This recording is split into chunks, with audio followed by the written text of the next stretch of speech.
Shalom Bapak Ibu Saudara-saudara yang ada di rumah. Selamat pagi, salam sehat kita sekalian bagi kita sekalian. Selamat mensyukuri hari karunia Tuhan di awal minggu ini. Mengawali seluruh kegiatan aktivitas kita sepanjang hari ini, saya mengajak kita untuk bersama-sama kembali merenungkan kebenaran firman Tuhan. Namun sebelum itu, mari kita sama-sama satu dalam doa kita berdoa. Kami bersyukur Tuhan untuk kehidupan yang baru di hari ini. Terima kasih Tuhan, kami percaya Engkau mengawali hari kami dengan kasih karunia-Mu, dan sepanjang hari kasih karunia Tuhan tetap menjadi bagian dalam kehidupan kami. Firman-Mu yang akan menguatkan kami, Firman-Mu yang akan membesarkan pengharapan kami. Karena itu ya Bapa di sorga, biarlah ini menjadi kerinduan kami untuk selalu hidup dalam kebenaran firman-Mu dan menikmati setiap pesan firman Tuhan untuk kami buahkan di keseharian hidup kami. Demi Yesus Tuhan, Juru Selamat kami yang hidup, kami berdoa bersyukur kepadamu. Amin. Bapak Ibu Saudara-saudara, firman Tuhan yang akan kita baca hari ini terdapat dalam kitab Markus pasal yang pertama ayat yang ke-35. Firman Tuhan berkata, pagi-pagi benar waktu hari masih gelap, ia bangun dan pergi keluar.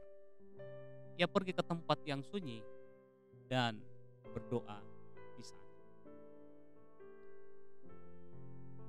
Saudara, ada enggak yang ketika bangun tadi sudah mengawali harinya dengan koro-koroang, bilang orang Makassar. Yang mengawali harinya dengan marah-marah. Ada?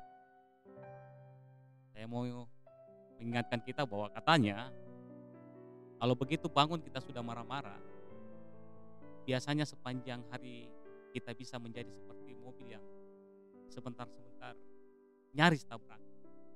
Saudara bisa bayangkan, kalau mobil larinya kencang. Sebaliknya kalau begitu bangun hati kita sudah cerah, rasanya semua orang menjadi lebih ramah. Nah, Bapak Ibu yang dikasih Tuhan, pikiran orang pada waktu bangun pagi makin segar pikirannya.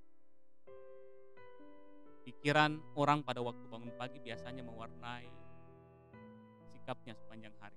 Makin pagi orang bangun, makin segar pikirannya. Salah satu pepatah dalam bahasa Inggris menganjurkan bangun pagi-pagi. Awal tidur dan bangun pagi membuat pria sehat, kaya, dan bijaksana katanya. Jadi awal tidur dan awal bangun pagi dari seorang pria itu untuk menentukan sehat, kaya, dan bijaksana dia bergantung pada awal dia tidur dan dia bangun pagi.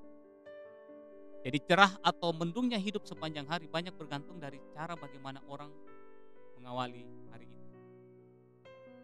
Sebenarnya Alkitab mencatat beberapa pikiran orang di waktu mereka baru bangun pagi. Nah, salah satunya adalah Yesus yang terdapat dalam bacaan kita hari ini.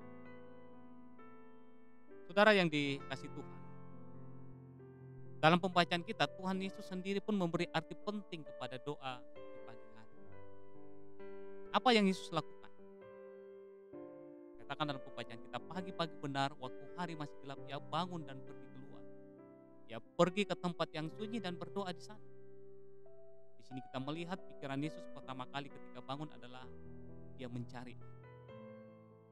Ia hanya mau dirinya bercakap-cakap dengan Allah secara pribadi, tanpa diganggu oleh siapapun. Sebab baginya waktu bercakap dengan Allah, mendengar petunjuknya, mendengar isi hatinya jauh lebih penting sebelum dia memulai aktivitas. Itulah sumber inspirasi, itulah sumber kekuatan, itulah hikmat Yesus dalam mengawali hari dan aktivitasnya sehari-hari. Nah, ada ucapan yang berbunyi begini, bersikaplah seperti unta. Pernah lihat unta Bapak Ibu? Apa maksudnya? Katanya tiap pagi unta itu berlutut, menunggu tuannya meletakkan muatan di atas punggungnya. Sepanjang hari, unta itu berjalan membawa muatan itu. Pada malam harinya unta itu berlutut lagi, supaya muatan itu dapat dibawa. Nah, agaknya kita perlu belajar dari unta. Tiap pagi berlutut meminta tugas apa yang Tuhan kehendaki kita perbuat hari ini. Dan malamnya berlutut lagi menyerahkan kepada Tuhan apa yang hari itu telah kita perbuat. Karena itu jemaat, mari kita awali hari ini dengan mencari Tuhan. Kita berlutut meminta tugas apa yang Tuhan kehendaki kita perbuat di sepanjang hari ini. Dan nanti sebagai wujud syukur kita atas penyertaan dan pemeliharaan Tuhan sepanjang hari, di malam hari kita berlutut lagi. Kita menyerahkan kepada Tuhan apa yang hari itu telah kita perbuat. Kita syukur sebab Tuhan masih memberikan kita ruang dan waktu dan kesempatan untuk berbuat sesuatu yang bermakna hari ini. Pujilah Kristus. Selamat pagi. Tuhan Yesus memberkati. Amin.